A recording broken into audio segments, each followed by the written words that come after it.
দোহা, Washington, বিস্ফোরণের আগুনে লুকানো সত্য। হঠাৎ এক বিস্ফোরণ, কেঁপে ওঠে দোহার আকাশ।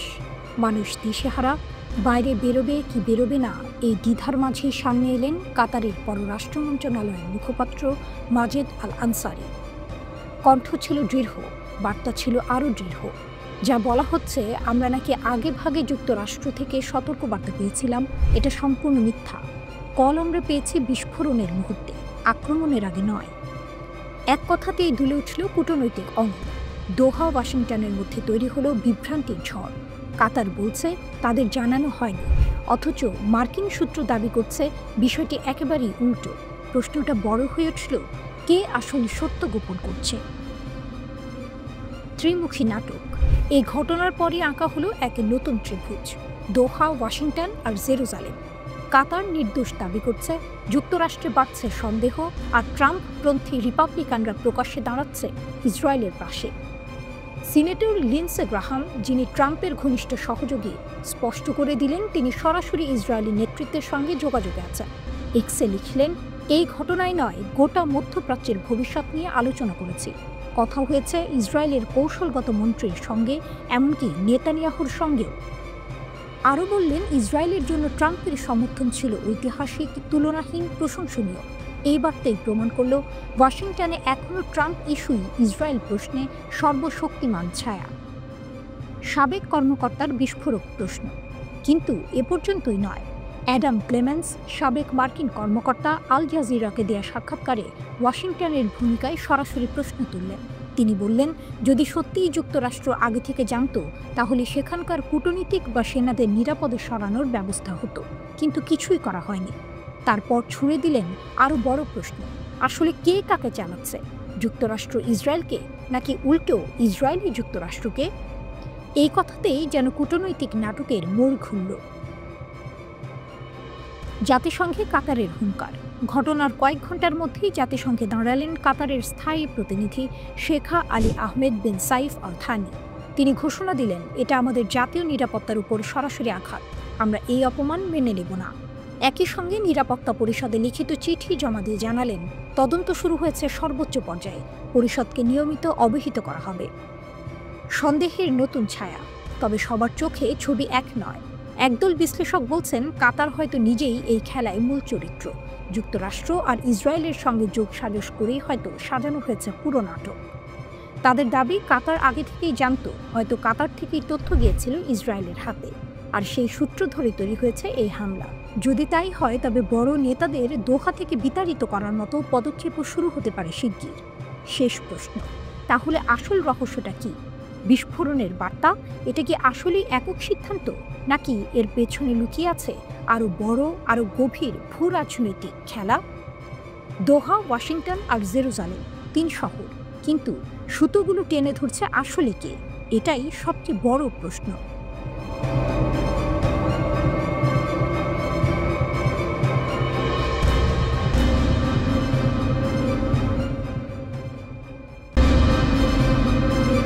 রাতের আকাশে যুদ্ধবিমান গর্জে ওঠে, গাজার বুকে ধুলো আর ধ্বংসের স্তূপ জমে ওঠে। আর এই দৃশ্যের মাঝেই ইসরায়েলের প্রধানমন্ত্রী বেনিয়ামিন নেতানিয়াহু নিজের হাতে আঁকেন এক নতুন মানচিত্র, গাজা সিটি দখলের পরিকল্পনা। এটি শুধু সামরিক কৌশল নয়, বরং এক রাজনৈতিক দাবার চাল। 2 বছরের যুদ্ধের আর 2 মাসও নেই। এর মধ্যেই নেতানিয়াহু নিজের নিরাপত্তা মন্ত্রিসভায় তোলেন এই প্রস্তাব, গাজার কেন্দ্র গাজা সিটির পূর্ণ দখল।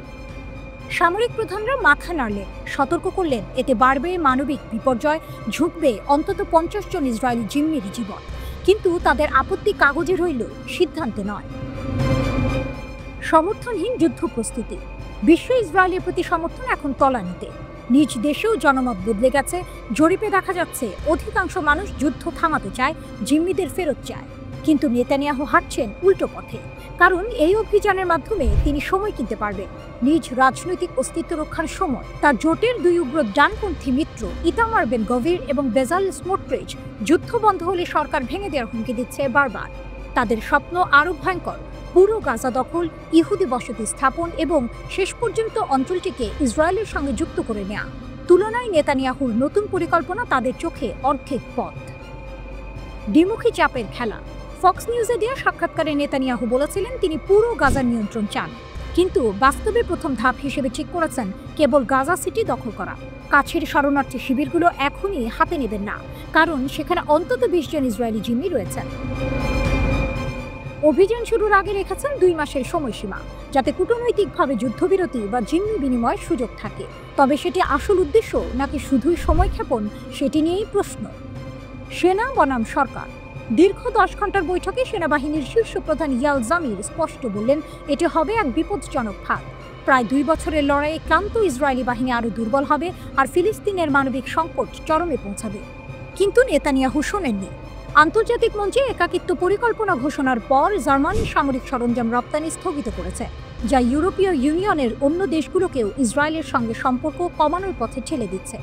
গাজার অনাহার ও খাদ্য সংকটের ছবি বিশ্ব জুড়ে ইসরায়েলের যুদ্ধকে অগ্রহণযোগ্য করে তুলেছে।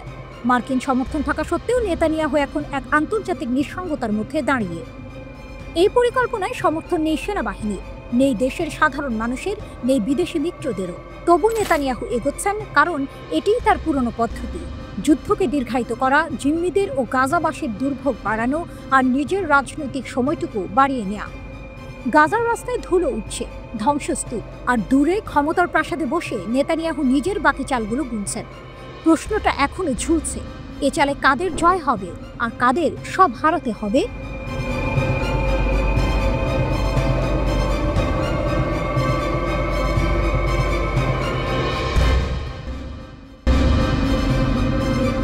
রাতের অন্ধকারে যেন কোনো সিনেমার গোপন দৃশ্য।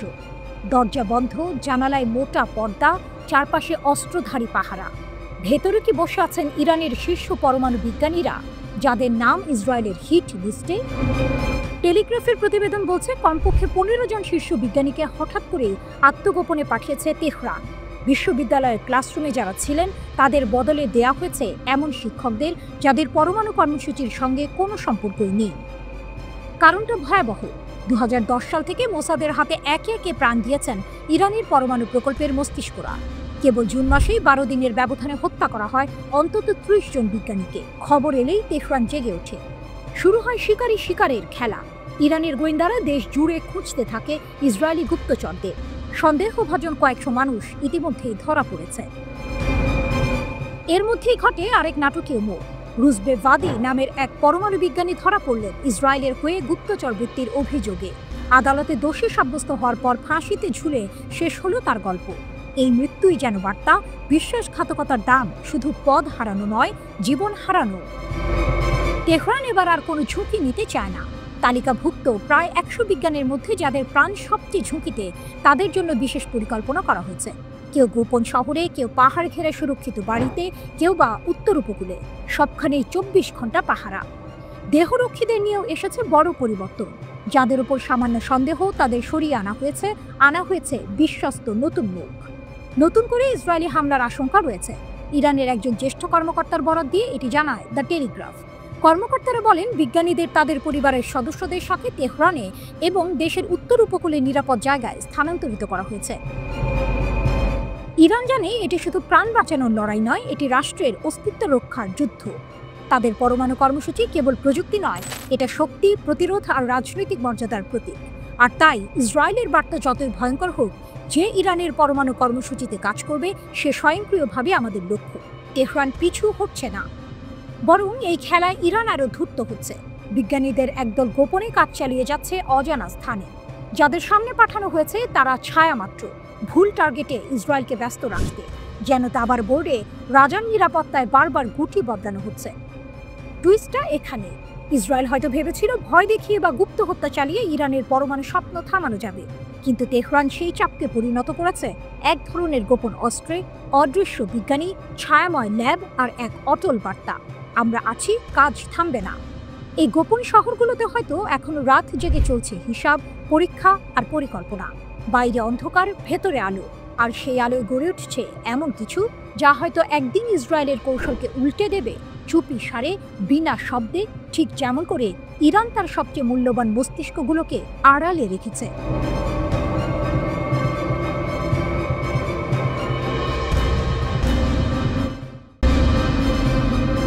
রাতের আকাশে সাইরেনের হাহাকার, চারদিক যেন এক অনিশ্চিত অপেক্ষায় থমকে আছে। কিন্তু সেই নীরবতা ভেঙে দিল আগুনের রেখা। গাজা থেকে ছোড়া হামাসের রকেট, ইসরায়েলের গর্ব, তাদের বহুস্তরীয় আকাশ প্রতিরক্ষা ব্যবস্থা যেন এক মুহূর্তে অদৃশ্য হয়ে গেল এই আঘাতে। দক্ষিণ ইসরায়েলের নাহাল ওজ, কাফার আজা আর সাআদ তিনটি বসতিতে বাজতে শুরু করল সতর্কতার সাইরেন। কয়েক সেকেন্ডের মধ্যে রকেট ভেদ করে ঢুকে গেল ইসরায়েলি আকাশে। কিন্তু এই রকেটগুলো ছিল যেন বালুর ভেতর দিয়ে সাপের মতো, চোখের আড়াল কিন্তু প্রাণঘাতী। কোনো হতাহতের খবর নেই, কিন্তু ইসরায়েলের জন্য আঘাতটা প্রতীকী। প্রতিরক্ষা ব্যবস্থার অজেয় দেওয়ালে আবারও ফাটল ধরল। এই আঘাতের পেছনে আছে আরেক নাটকীয় পটভূমি। ইসরায়েলি প্রধানমন্ত্রী বেনিয়ামিন নেতানিয়াহু কয়েকদিন আগে মন্ত্রিসভা অনুমোদিত গাজা দখলের পরিকল্পনা প্রকাশ করেছেন। বিশ্বজুড়ে যখন এই পরিকল্পনার বিরুদ্ধে নিন্দা বাড়ছে, তখন গাজা সীমান্তে ট্যাঙ্ক আর সশস্ত্র সেনাদের দেখা মিলছে। দেশেও ফুঁসছে ক্ষোভ, কারণ ইসরায়েলিরা ভয় পাচ্ছে গাজায় থাকা জীবিত ও মৃত মিলিয়ে প্রায় 50 জন জিম্মির জীবন ঝুঁকিতে পড়তে পারে। কিন্তু এই মুহূর্তে যে বার্তাটা সবচেয়ে জোরে কানে বাজছে, তা এসেছে হামাস ও ফিলিস্তিনি প্রতিরোধ শক্তির দিক থেকে। তোমাদের দখল যতই বাড়ুক, আমাদের আঘাত থামবে না। গত কয়েক সপ্তাহের সংঘাত দেখিয়ে দিয়েছে ফিলিস্তিনি যোদ্ধাদের হাতে এখন শুধু ঘরে বানানো রকেট নয়, কৌশলগত পরিকল্পনাও আছে। তাদের আঘাত এখন ইসরায়েলের দুর্বল জায়গাগুলোতে সঠিকভাবে লাগছে। গাজার মাটিতে যেখানে বহু মানুষ ক্ষুধা আর অনাহারে দিন কাটাচ্ছে, গত 24 ঘন্টায় অপুষ্টিতে ঝরে পড়ছে একের পর এক প্রাণ। সেখান থেকেই প্রতিরোধের আগুন জ্বলছে। ধ্বংসস্তূপের ভেতরে জন্ম নিচ্ছে নতুন লড়াইয়ের ইচ্ছা। প্রতিটি হামলার সাথে যেন ফিলিস্তিনিরা বিশ্বকে মনে করিয়ে দিচ্ছে তারা নিঃশব্দে হারিয়ে যাবে না।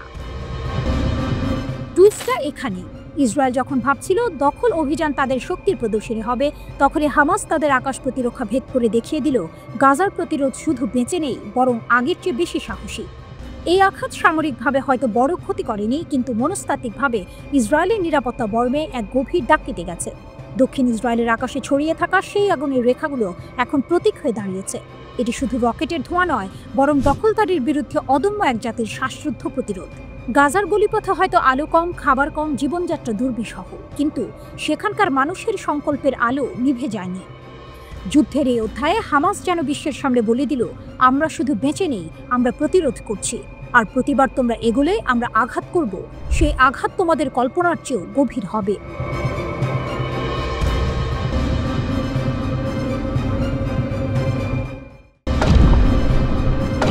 দিন কয়েক আগেই আকাশ কাঁপিয়ে ইরানে হামলা চালিয়েছিল আমেরিকা। বাংকার বাস্টার বোমার গর্জনে কেঁপে উঠেছিল মরুভূমির বুকে লুকানো স্থাপনাগুলো। শক্তিশালী এই বোমা ফেলতে আমেরিকাকে ব্যবহার করতে হয়েছিল B-2 স্পিরিট স্টেলথ বোমারু বিমান, যা ইরানের আকাশে পৌঁছাতে 16 ঘন্টা টানা উঠতে হয়েছিল, পেরোতে হয়েছিল প্রায় 11,000 কিলোমিটার পথ। কিন্তু এবার খেলা ঘুরে যেতে পারে। তেহরান নাকি তৈরি করে ফেলেছে এমন এক ভয়ঙ্কর অস্ত্র, যা দিয়ে ইরানে বসে আঘাত হানা যাবে আমেরিকার প্রাণকেন্দ্রে। এর নাম খোররামশার 5। শোনা যাচ্ছে এই মিসাইলের রেঞ্জ 12,000 কিলোমিটার, যা সরাসরি যুক্তরাষ্ট্রের মূল ভূখণ্ড পর্যন্ত পৌঁছতে সক্ষম। এ শুধু সাধারণ মিসাইল নয়, এটি এক আন্তঃমহাদেশীয় ব্যালিস্টিক মিসাইল বা ICBM। বিশ্বের হাতে গোনা কয়েকটি দেশের কাছেই এমন অস্ত্র আছে। যদি খবর সত্য হয়, ইরান সেই অভিজাত ক্লাবে যোগ দেবে যেখানে আছে যুক্তরাষ্ট্র, রাশিয়া, চীন, ফ্রান্স ও কয়েকটি সামরিক দানব। শক্তির সংখ্যা বদলে দিতে পারে খোররামশার 5। এই মিসাইলের ওয়ারহেড প্যালোড প্রায় 2 টন, যা আমেরিকার বাংকার বাস্টার বোমার শক্তির সমান বলে তুলনা করা হচ্ছে। অর্থাৎ আঘাত হানার পর এটি ভূগর্ভের সুরক্ষিত টার্গেটও ধ্বংস করতে সক্ষম। এর গতি ম্যাক 16, মানে ঘন্টায় প্রায় 20,000 কিলোমিটার। শত্রু বুঝে ওঠার আগেই আঘাত এসে পড়বে। টুইস্ট হচ্ছে, ইরানের প্রতিরক্ষা মন্ত্রণালয় বা ইসলামী বিপ্লবী গার্ড কোর IRGC এখনও এই অস্ত্রের অস্তিত্ব আনুষ্ঠানিকভাবে স্বীকার করেনি। কিন্তু ইরানের রাষ্ট্রায়ত্ত প্রেস টিভি ছাড়া অন্য সূত্রগুলো একে উড়িয়ে দিচ্ছে না, বরং শীর্ষ সামরিক কমান্ডাররা বারবার ইঙ্গিত দিচ্ছেন তাদের হাতে এমন কিছু আছে যা বিশ্ব আগে দেখেনি। কেন আতঙ্কে যুক্তরাষ্ট্র ও ইসরায়েল? তেহরান থেকে ওয়াশিংটনের দূরত্ব 11,000 কিলোমিটার, যেখানে একসময় পৌঁছতে লাগত ঘন্টার পর ঘন্টা উড়োজাহাজের পথ। আর এখন খোররামশার 5 যদি সত্যিই প্রস্তুত হয়, সেই আঘাত কয়েক মিনিটের মধ্যেই পৌঁছে যাবে আমেরিকার মাটিতে। ইসরায়েলের ক্ষেত্রেও পরিস্থিতি আরও জটিল। তাদের রাজধানী জেরুজালেম, সামরিক ঘাঁটি ও কৌশলগত পয়েন্টগুলো এই মিসাইলের নাগালের মধ্যেই। ইরানের বার্তা স্পষ্ট, ইরান বহুদিন ধরে বলছে তাদের হাতে এমন অস্ত্র আছে যা শত্রুকে যুদ্ধ শুরুর আগেই থামিয়ে দিতে পারে, আর খোররামশার 5 সেই হুমকিকে বাস্তবে রূপ দিতে পারে। এটা শুধু প্রতিশোধের অস্ত্র নয়, এটা একটি কৌশলগত বার্তা যা বলে দেয়, যদি তুমি আমার আকাশে ঢোকো, আমি তোমার আকাশ ছেড়ে দেব। গোপনীয়তার আড়ালে বিপদ। অদ্ভুত ব্যাপার হলো, ইরান সাধারণত সামরিক সাফল্যের খবর প্রচার করতে ভালোবাসে, কিন্তু এবার তারা চুপ। হয়তো এটি এক ধরনের মনস্তাত্ত্বিক যুদ্ধ, শত্রুকে অনিশ্চয়তার মধ্যে রেখে ভয় তৈরি করা, বা হতে পারে অস্ত্রটি সত্যিই প্রস্তুত আর তারা সঠিক সময়ের অপেক্ষায় আছে তা প্রকাশ করার জন্য। যদি খোররামশাহ 5 বাস্তব হয়, তবে বিশ্ব শক্তির মানচিত্রে নতুন হিসাব কষতে হবে। তখন আর ইরানকে মধ্যপ্রাচ্যের শক্তি বলে হবে না, তারা হয়ে উঠবে আন্তঃমহাদেশীয় খেলোয়াড়, যার আঙুলের ছোঁয়ায় আমেরিকার হৃদয়েও কম্পন ধরতে পারে। এই খেলায় দেরি হলে চলবে না, কারণ আকাশপথে যুদ্ধের নিয়ম বদলাচ্ছে, আর খোররামশাহ 5 সেই নতুন যুগের দূত।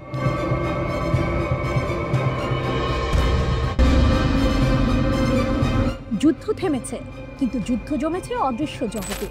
যুদ্ধবিরতি সই হয়েছে, মিসাইল থেমেছে, কিন্তু শান্তি আসেনি। গানপাউডারের গন্ধ মিলিয়ে যাওয়ার আগেই নতুন ফ্রন্ট খুলেছে। এবার আকাশে নয়, কিবোর্ডে। ইরান আর ইসরায়েল মুখোমুখি হয়েছে এমন এক যুদ্ধে যেখানে গোলাবারুদ নেই, আছে কোড আর ক্লিকের মারাত্মক আঘাত। দৃশ্যপট বদলেছে, যুদ্ধের রূপ নয়। জুনের ছোট্ট যুদ্ধ শেষ হয়েছে 24 তারিখে। ভেবেছিল সবাই অন্তত কিছুদিনের জন্য শান্তি ফিরবে, কিন্তু যুদ্ধ থামলেও কেবল বাস্তব জগতে। অদৃশ্য সাইবার অমনের লড়াই যেন আরও তীব্র হয়েছে। ইসরায়েলি সাইবার ট্রেড গোয়েন্দা সংস্থা ক্লিয়ার স্কাইয়ের প্রধান বোয়াজ দোলফ জানিয়েছেন, যুদ্ধবিরতির পরও ইরান সংযুক্ত হ্যাকাররা মাইক্রোসফট সার্ভারের নতুন দুর্বলতাকে কাজে লাগিয়ে ইসরায়েলি প্রতিষ্ঠানগুলোতে আক্রমণ চালিয়েছে। লক্ষ্য গোপন তথ্য হাতানো এবং সিস্টেম ভেঙে ফেলা। পাল্টাপাল্টি হামলার নাটকীয়তা। এ যুদ্ধে দুপক্ষই সমান আগ্রহী প্রতিশোধে। সংঘাতের সময় ইসরায়েলি সংযুক্ত হ্যাকার দল গঞ্জেশকে দাঁড়ান দিয়ে ইরানের নোবিটেক্স ক্রিপ্টোকারেন্সি এক্সচেঞ্জ থেকে $90 মিলিয়ন হাতিয়ে নিয়েছিল। শুধু তাই নয়, ইরানের বড় 2 ব্যাংক সেপা এবং পাসারগাদের মূল এবং ব্যাকআপ ডেটা সেন্টার অকেজো করে পরিষেবা বিপর্যস্ত করেছিল তারা। ইরানও থেমে থাকেনি, তারা প্রায় 50টি ইসরায়েলি কোম্পানির বিরুদ্ধে হ্যাক অ্যান্ড লিক অভিযান চালায়। টার্গেট কোম্পানির গোপন নথি ফাঁস করে দেওয়া এবং সিস্টেম ধ্বংস করতে ম্যালওয়্যার ঢোকানো। ফলে ইসরায়েলের শক্তিশালী কোম্পানিগুলোকে উদ্বেগে থাকতে হয়েছে। সবচেয়ে বড় ঝুঁকিতে ছোটরা। বড় বড় সামরিক ও প্রযুক্তি কোম্পানির সাইবার প্রতিরক্ষা ভাঙা কঠিন, তাই ইরানিরা কৌশল পাল্টে ছোট দুর্বল ব্যবসাগুলোকে টার্গেট করে। লজিস্টিক্স, জ্বালানি সরবরাহকারী, এমনকি মানব সম্পদ সংস্থাগুলো এর শিকার। এই হামলায় তারা হাজার হাজার ইসরায়েলি নাগরিকের সিভি পেয়েছে, যাদের পটভূমি প্রতিরক্ষা ও নিরাপত্তা সংক্রান্ত। ছোট প্রতিষ্ঠানগুলো এখন প্রতিরক্ষা জোরদারে আগের চেয়ে অনেক বেশি খরচ করছে, কেউ কেউ আর্থিক চাপে দমবন্ধ অবস্থায়। ইরানের অদৃশ্য শক্তি। মিসাইল পরীক্ষার মতো সাইবার যুদ্ধের খবর ইরান খুব একটা প্রচার করে না, কিন্তু তাদের বার্তা স্পষ্ট। শুধু আকাশপথ নয়, অনলাইন দুনিয়াতেও তারা প্রতিপক্ষের গলা চেপে ধরতে পারে। দোলফ স্বীকার করেছেন, ভৌত জগতে যুদ্ধবিরতি থাকলেও সাইবার অঙ্গনে যুদ্ধ অব্যাহত। আর এই যুদ্ধের ফলাফল শুধু সামরিক নয়, আর্থিক, কৌশলগত এবং মনস্তাত্ত্বিক ক্ষেত্রেও প্রভাব ফেলছে। শেষ দৃশ্য, এক অদৃশ্য ফ্রন্ট লাইনের গল্প। একসময়ে যুদ্ধ মানে ছিল সৈনিক, ট্যাঙ্ক আর গোলাবর্ষণ। এখন যুদ্ধ মানে সার্ভার রুম, হ্যাকিং টুলস আর নীরব কমান্ড প্রম্পটে আক্রমণের কোড। ইরান ইসরায়েলের সংঘাতের নতুন অধ্যায় প্রমাণ করে, যুদ্ধবিরতি শুধু এক ধরনের বিরাম চিহ্ন, যা অদৃশ্য যুদ্ধে গিয়ে শেষ হয় না। মিসাইলের শব্দ নেই, ধোঁয়ার কুণ্ডলী নেই, তবু প্রতিটি ক্লিক, প্রতিটি কোডের লাইনই হতে পারে নতুন এক বিস্ফোরণ। আর এই খেলায় ইরান প্রমাণ করছে, তারা শুধু মাঠের খেলোয়াড় নয়, ডিজিটাল যুদ্ধক্ষেত্রেরও এক ভয়ঙ্কর প্রতিদ্বন্দ্বী।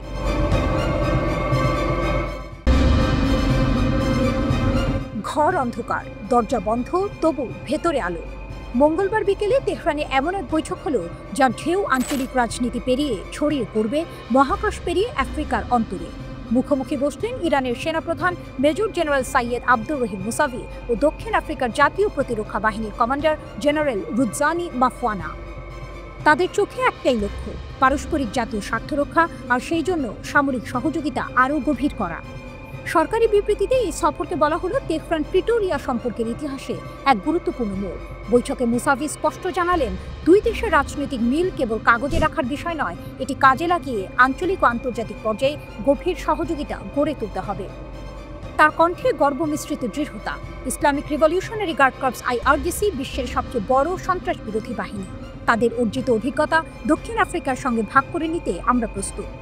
শুধু IRGC নয়, ইরানের সেনাবাহিনী, প্রতিরক্ষা মন্ত্রণালয় এবং লজিস্টিক ইউনিটের দক্ষতাও তার তালিকায় ছিল, যা প্রযুক্তি, সামরিক শিল্প ও নিরাপত্তা জোরদারে আফ্রিকার উপকারে আসতে পারে। কথার মাঝেই মুসাভির কণ্ঠে শোনা গেল সতর্কতার সুর। তিনি মার্কিন ইসরায়েলি সাম্প্রতিক পদক্ষেপকে সরাসরি আন্তর্জাতিক আইন লঙ্ঘন বলে উল্লেখ করলেন আর এক হুঁশিয়ারি দিলেন, যদি আবার আগ্রাসন ঘটে ইরানের প্রতিক্রিয়া হবে আরও নির্ণায়ক। তার কথাই শুধু শক্তির প্রদর্শন নয়, ছিল দৃঢ় সংকল্প। যুদ্ধ হোক বা কূটনৈতিক সংঘাত, ইরান প্রস্তুত নিজের অবস্থান রক্ষায়। বৈঠকে এক আবেগঘন মুহূর্ত এলো যখন মুসাভি প্রশংসা করলেন দক্ষিণ আফ্রিকার সেই উদ্যোগের, যেখানে তারা আন্তর্জাতিক অপরাধ আদালতে ইসরায়েলের বিরুদ্ধে গণহত্যার মামলা চালাচ্ছে। মুসাভির ভাষায় এই পদক্ষেপ ইরানের ন্যায় বিচার ভিত্তিক নীতির সঙ্গে একেবারেই সামঞ্জস্যপূর্ণ। কমান্ডার মাফওয়ানা স্মরণ করালেন দক্ষিণ আফ্রিকার বর্ণবাদ বিরোধী সংগ্রামের দিনগুলো। তখন ইরান ছিল তাদের অন্যতম আন্তর্জাতিক সমর্থক। সেই ঐতিহাসিক সহায়তা তার মতে দুই দেশের সম্পর্ককে শুধু কৌশলগত নয়, আবেগের বন্ধনেও বেঁধে দিয়েছে। এই বৈঠক কেবল অস্ত্র বা প্রযুক্তি বিনিময়ের চুক্তি নয়, এখানে গড়ে উঠেছে দুই মহাদেশের, এশিয়া ও আফ্রিকার এক যৌথ কৌশল। ইরান যে একদিকে মধ্যপ্রাচ্যে মার্কিন ও ইসরায়েলি প্রভাব ঠেকাতে দৃঢ়, এখন সেই শক্তি আফ্রিকার মিত্রের সঙ্গে ভাগ করছে। দক্ষিণ আফ্রিকার জন্য এটি অর্থনৈতিক ও সামরিক ক্ষমতা বাড়ানোর সুযোগ, আর ইরানের জন্য এটি আন্তর্জাতিক মঞ্চে নতুন এক কূটনৈতিক ঢাল। বৈঠক শেষে দুই জেনারেল যখন করমর্দন করলেন, তা যেন ছিল দুই মহাদেশের সামরিক শক্তির প্রতীকী মেলবন্ধন। বাস্তবে হয়তো কোনো চুক্তি সই হলো কয়েক পাতার কাগজে, কিন্তু এর প্রতিধ্বনি পৌঁছাবে সমুদ্র পেরিয়ে, সীমান্ত ছুঁয়ে, শক্তির নতুন সমীকরণ আঁকতে। ইরান আবারও প্রমাণ করলো তারা শুধু নিজের জন্য লড়তে জানে না, বরং বন্ধুর জন্য বর্ম হয়ে দাঁড়াতে পারে। আর এই বন্ধুত্ব, ইতিহাস বলে, অনেক সময় এই যুদ্ধক্ষেত্রের গতি বদলে দেয়।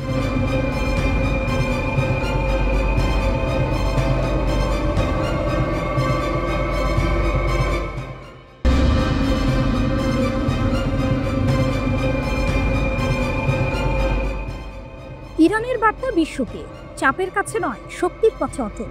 তেহরানের আকাশে এক কঠিন ঘোষণা ভেসে উঠল, ইরান মাথা নোয়াবে না, কেউ চাইলেই তারা তাদের পারমাণবিক পথ থামাবে না। ইরানের পারমাণবিক শক্তি সংস্থা AEOI প্রধান মোহাম্মদ ইসলামি এমন এক ভাষণ দিলেন যা যেন পশ্চিমা দুনিয়ার কানে বজ্রপাতের মতো বাজল। তিনি সোজা সাপটা বললেন, ইরানি জাতি বুলিংয়ের কাছে আত্মসমর্পণকারী নয়।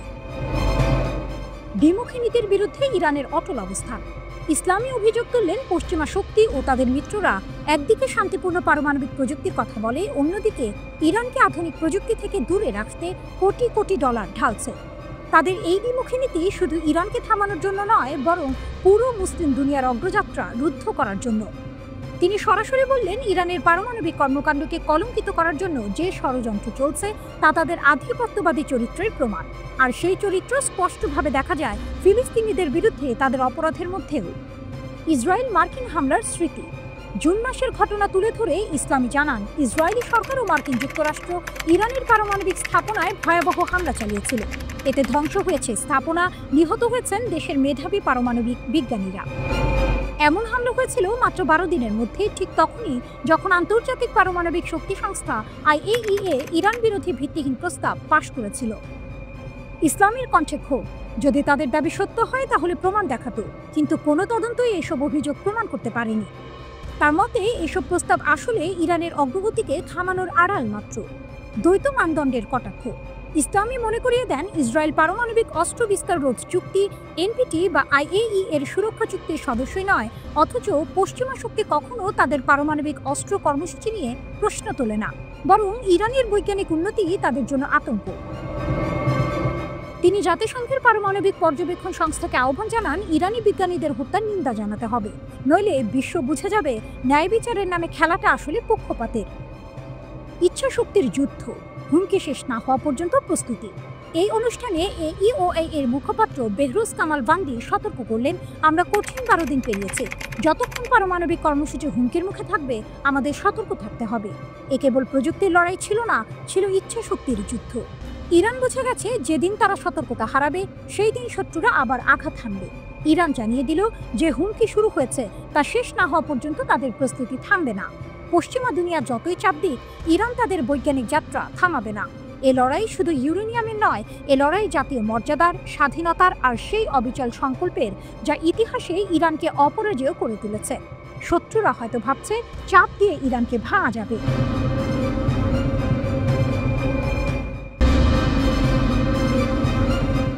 রাতের আকাশে বৈরুত যেন প্রস্তুত ছিল এক ভিন্ন দৃশ্যের জন্য। রাফিক হারিরি আন্তর্জাতিক বিমানবন্দরে অবতরণ করল একটি বিমান, কিন্তু এটি শুধু একটি আগমন নয়, এটি ছিল এক প্রতীক।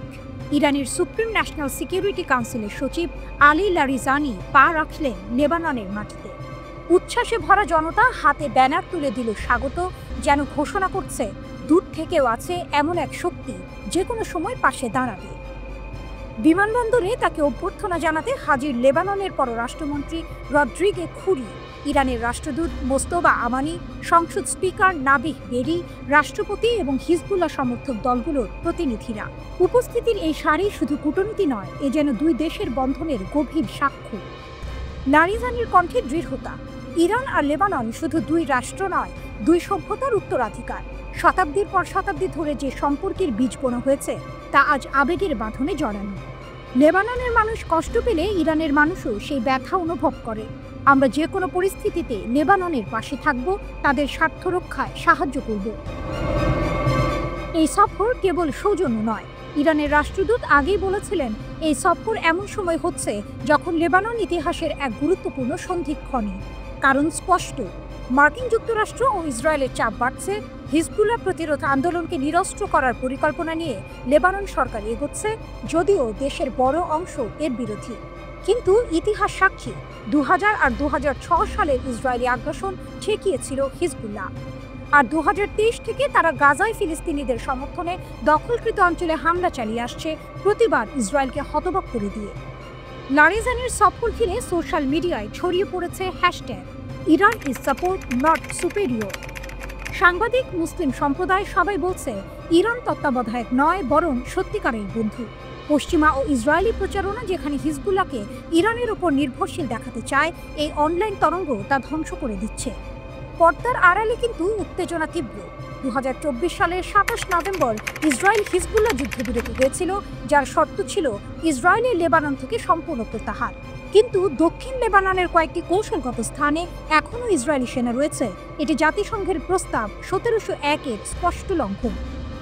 শুধু তাই নয়, যুদ্ধবিরতির পর থেকে ইসরায়েল 3700 বারেরও বেশি লঙ্ঘন করেছে সীমান্তে।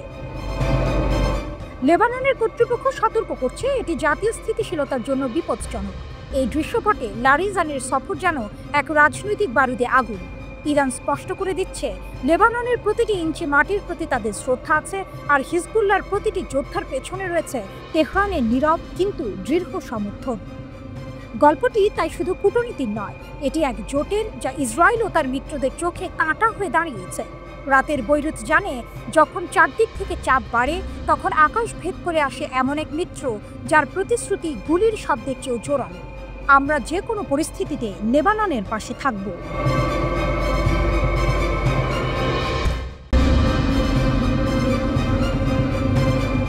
যুদ্ধের ময়দান বদলাচ্ছে, আর সেই বদলের মুখে দাঁড়িয়েছে ইরান, যেখান থেকে উঠে এসেছে এক প্রযুক্তির অদ্ভুত দানব, আবাবিল 3 ড্রোন। এই ছোট্ট কিন্তু মারাত্মক ড্রোনটি শুধু একটি যন্ত্র নয়, এটি ইরানের প্রতিরক্ষা ক্ষমতার প্রতীক, যেখানে কেবল অস্ত্রই নয়, বুদ্ধিমত্তা এবং কৌশল একসঙ্গে মিলেমিশে যুদ্ধের রূপান্তর ঘটাচ্ছে।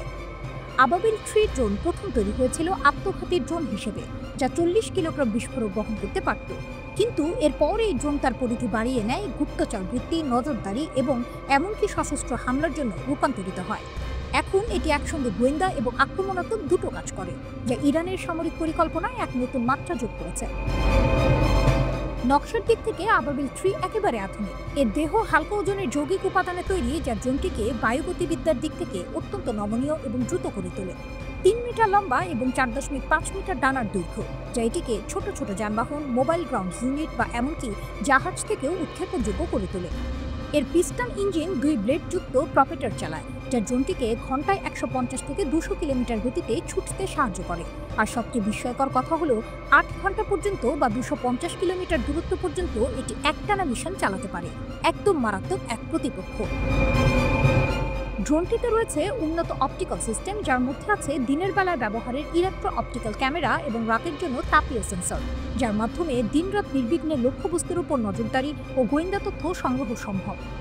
সবচেয়ে বিপজ্জনক হলো, আবাবিল 3 নিজের জন্য বহন করতে পারে বিভিন্ন ক্ষুদ্রাকৃতির নির্দেশিত অস্ত্র, ছোট ছোট বোমা থেকে শুরু করে বায়ু থেকে ভূমি লক্ষ্যবস্তুতে ক্ষেপণাস্ত্র পর্যন্ত। এগুলো দিয়ে ড্রোনটি যে কোনো স্থির বা চলমান শত্রু লক্ষ্যবস্তুতে একেবারে নির্ভুল আঘাত করতে সক্ষম। এই ড্রোনের মাধ্যমে ইরান তার সামরিক কৌশলকে একেবারে অন্য এক উচ্চতায় নিয়ে গিয়েছে। বিপ্লবী গার্ড সেনাবাহিনী সহ নানা ইউনিট এই ড্রোন ব্যবহার করে গোয়েন্দা ও আক্রমণাত্মক মিশন পরিচালনা করছে। ইরান আজ নিজস্ব প্রযুক্তিতে যুদ্ধের নতুন চেহারা গড়ে তুলেছে। কেবল অস্ত্রশস্ত্রের জোরে নয়, ডিজিটাল গোয়েন্দা, গোপনীয়তা ও গতিসম্পন্ন আক্রমণের মাধ্যমে তারা যুদ্ধক্ষেত্রে নিজেদের অবস্থান শক্তিশালী করেছে। আবাবিল 3 ড্রোন শুধু একটি কৌশলগত ড্রোন নয়, এটি ইরানের প্রযুক্তিগত স্বায়ত্তশাসনের গর্ব। এখন যে দেশগুলো আগে শুধু উন্নত ড্রোন কিনত, তারা আজ চমকে যাচ্ছে ইরানের এই অগ্রগতিতে। আর যেখানে ইরান তার শক্তি প্রয়োগ করছে, সেই অঞ্চলে এই ড্রোন যুদ্ধের গতিপথ বদলে দিচ্ছে। এই ড্রোনের অস্তিত্বই ইঙ্গিত দেয় ইরান যুদ্ধক্ষেত্রে টিকে থাকার জন্য প্রস্তুত, শুধু বল নয়, নতুন এক প্রযুক্তির খেলায় প্রবেশ করেছে, যেখানে ছায়া হয়ে আক্রমণ এবং দিক বদলানোর কৌশলই বড় অস্ত্র। গভীর রাতের আকাশে বিস্ফোরণের আগে যে মুহূর্তটা নীরব, সেই মুহূর্তে আবাবিল 3 ড্রোন উঠে আসে নিজের অস্ত্রশস্ত্র নিয়ে, একেবারে প্রাণঘাতী এক ধ্বনি হয়ে। এটাই ইরানের প্রতিরোধের নতুন চাবিকাঠি, যুদ্ধের মাঠের নয়া প্রহরী, আকাশের অদেখা দিক।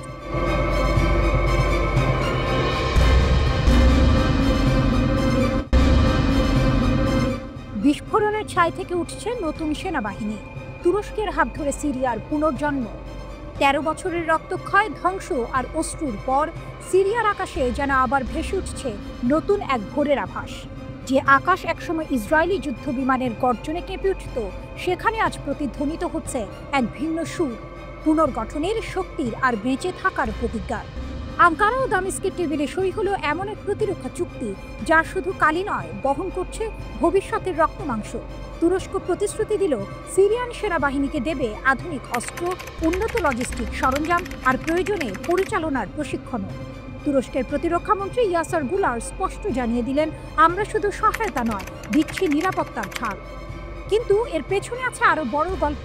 যুক্তরাষ্ট্রের সমর্থিত কুর্দির নেতৃত্বাধীন এসডিএফ, যাদের নতুন সরকারের সাথে মার্চ মাসে রাষ্ট্র কাঠামোয় অন্তর্ভুক্ত হওয়ার কথা ছিল, তারা এখনো শর্ত পূরণ করেনি। আঙ্কারা চাইছে এই বিলম্ব যেন শেষ হয়, কারণ সিরিয়ার নিরাপত্তার জন্য একক সেনাবাহিনী হতে পারে সবচেয়ে বড় নিশ্চয়তা। সিরিয়ার সরকারি সংস্থা সানা বলছে, চুক্তির লক্ষ্য স্পষ্ট, সেনাবাহিনীর সক্ষমতা জোরদার, প্রতিষ্ঠান উন্নয়ন, কাঠামো শক্তিশালী করা আর নিরাপত্তা খাতে বড় সংস্কার আনা। এর আওতায় সন্ত্রাস দমন, মাইন অপসারণ, সাইবার প্রতিরক্ষা, সামরিক প্রকৌশল, শান্তিরক্ষা মিশন সবই থাকবে। এমনকি তুর্কি বিমান ঘাঁটি স্থাপন ও F-16 যুদ্ধ বিমান মোতায়েনের কথাও আলোচনায়।